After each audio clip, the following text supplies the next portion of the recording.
Hello everyone, welcome to Mystery Flavor channel. I hopefully you all are well and great at your home.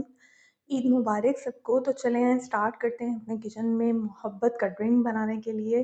तो इसके लिए हमें कुछ ingredients दरकार हैं जो कि बहुत ही मुनासिब किस्म के आप ख़रीद सकते हैं।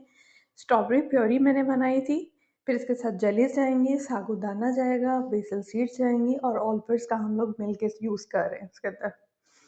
ऑलपर्स का मिल्क डालेंगे, स्ट्रॉबेरी प्योरी डालेंगे, जेलीस को ऐड करेंगे, फिर इसके बाद हम साबूदाना डालेंगे, बेसल सीड्स को ऐड करेंगे और इसको ठंडा करने के लिए फ्रीज़र में रख देंगे। अब इसकी सर्विंग के लिए मोहब्बत का शरबत है तो डेफिनेटली इसके अंदर डलेगा रूह अफ़ज़ा। उसके बाद हम इसको पोर करेंगे ग्लासेस के अंदर और सर्व करेंगे हम इसको नट्स के साथ। ये थी एक छोटी सी रेसिपी। उम्मीद करती हूँ कि आपको बहुत अच्छी लगी होगी।